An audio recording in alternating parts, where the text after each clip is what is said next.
Hey y'all, it's Chrissy, and today is the first day of my clinical trial that I'm starting for my cancer treatment, and I'm at Fred Hutch right now getting my initial blood work and EKG done before I head over to the hospital. So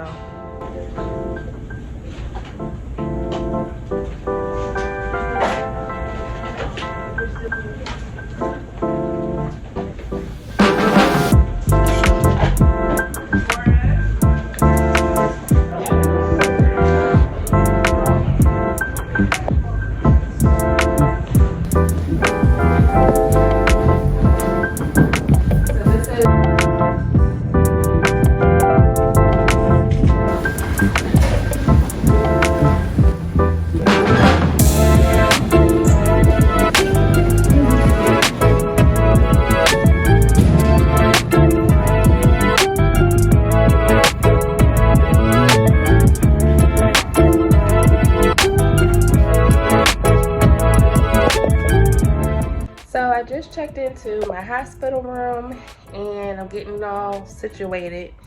So they told me that it'll probably take a couple hours for the research medications and everything to get ready. So I'm just got some time to wait. I'm gonna probably get some work done. But how am I feeling? I'm feeling a little nervous. It was just a year ago that I was basically here, well, one floor up on the 8th floor that in January for CAR T-cell treatment. So I'm familiar with my surroundings, but you know, it's a new drug, it's a new treatment. I don't anticipate having any major reactions, but that's the reason why I have to stay for 48 hours for observation after I receive the medication. So, you know, we'll just see how it goes. And I'll keep y'all posted on what's to come. And I guess I need to figure out what I'm gonna eat for lunch, so we'll see. I got my first IV in, and they told me I'm gonna have to get 2 IVs today. One IV will be for like labs and blood work, and the other IV is for the research medication infusion. So I just met with the doctors. They just came in and check on me and kind of let me know how things will go.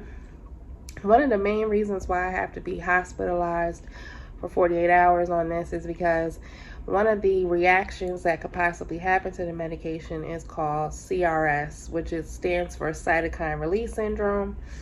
And basically it's kind of like like if you think of the flu, it's kind of similar. So they told me depending on how things go, I may have some CRS symptoms, and so they try to control it while you're in the hospital. So they told me today should probably be uneventful, but if I do get CRS or any symptoms of that, it'll likely happen overnight or in the morning. So, but hopefully I'll be uneventful throughout my whole stay. But I just wanted to let you all know what the reason is for being hospitalized after the infusion.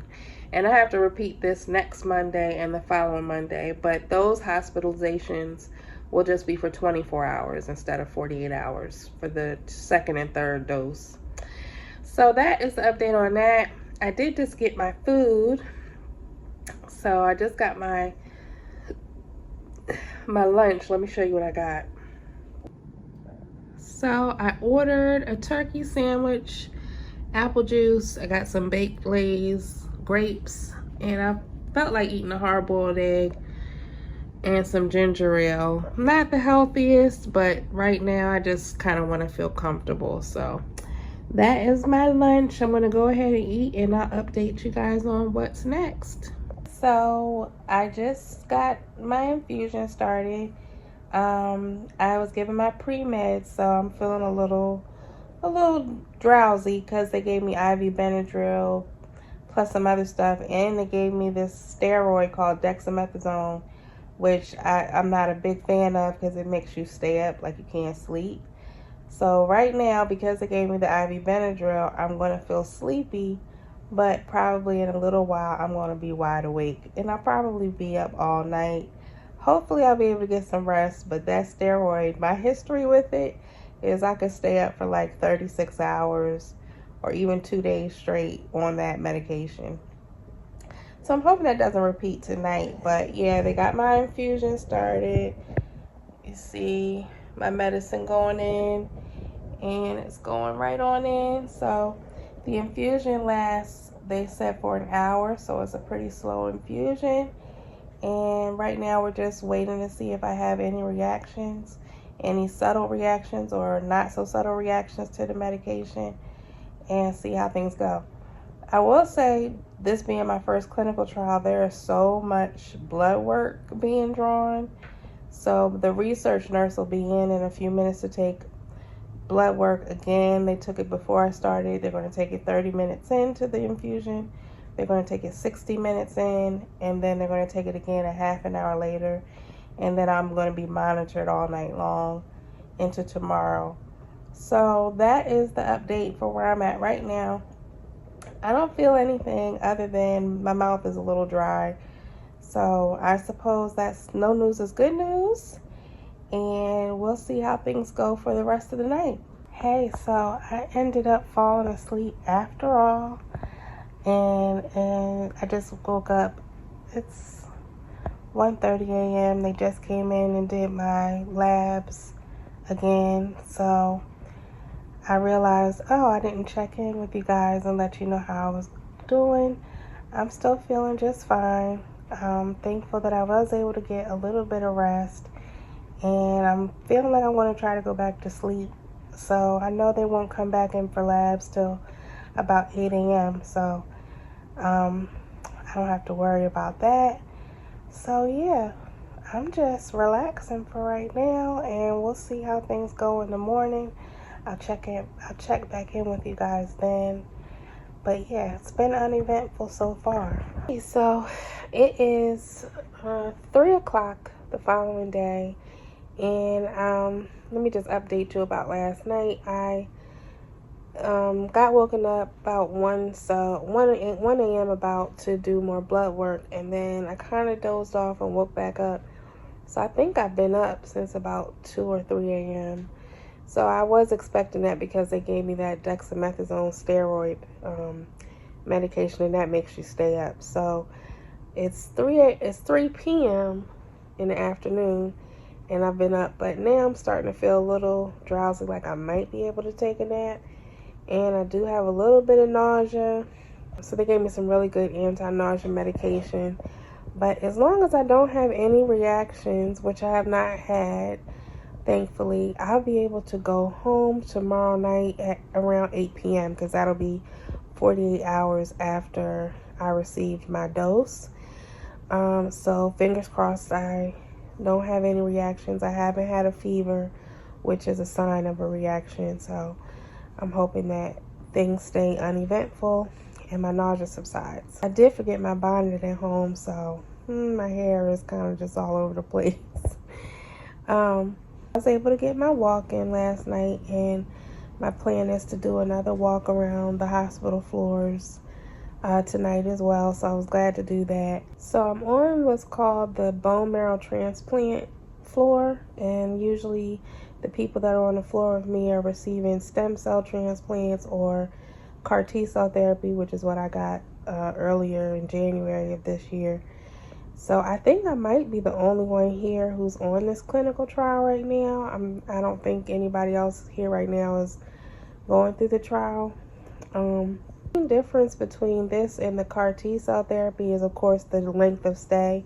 When I had CAR T-cell therapy, I had to stay in the hospital for 2 weeks. And this is just 48 hours, just about. But the other big thing is it's so much paperwork because I have, my attendings. I have a couple doctors, a couple nurses looking out for me. And then I have what's called a research nurse, and she's the one who collects all the blood work that has been collected and monitors everything for the clinical trial. So there's a lot of that. And even after I got the first dose, I was getting blood drawn every 30 minutes for a couple hours, and then it kind of, petered off to like an hour and then 6 hours after and stuff like that. So I think they'll be coming in in a couple hours to do another round of blood work. But that's the biggest difference that I'm finding with being on this clinical trial. They gave me a little card yesterday that I got to carry around in my wallet in case I, you know, have a medical emergency when I'm gone. I have to, you know, tell people that I've been given this trial medication. So that's basically it. I just wanted to update y'all on this experience so far. It's definitely the unknown, but like I mentioned, I'm glad that I haven't had any adverse reactions to the infusion, and everything is going smoothly, and I hope that it continues for the next 2 hospitalizations I have next week and the following week. Other thing I kind of want to mention, if I could be vulnerable for a minute, is this experience, just being diagnosed with cancer in general and going through stuff like this, it feels really surreal. Like, it doesn't feel, sometimes I have to remember that I'm going through it. And I know that may sound weird, but I don't know if I'm doing a really good job at displacing my feelings, but it just doesn't, you know, I guess it's hard to explain, but sometimes I don't know, it just seems like it's not real, even though it's very real. So I don't know what that is. Maybe that's my own way of just coping with this, but I just wanted to kind of be vulnerable for a minute, because I was talking to my sister yesterday and I was basically saying the same thing, like, you know, just doesn't feel real, even though it's very real. Like, I see my test results, I see the diagnosis, I see the medication, you know, of course I know it's real, but I guess a part of me just is like, are you really going through all this? But anyway, I'm going to close out this vlog for now. I might do an update vlog on getting discharged or if anything else happens, but my doctors kind of think I'm out of the window of anything happening.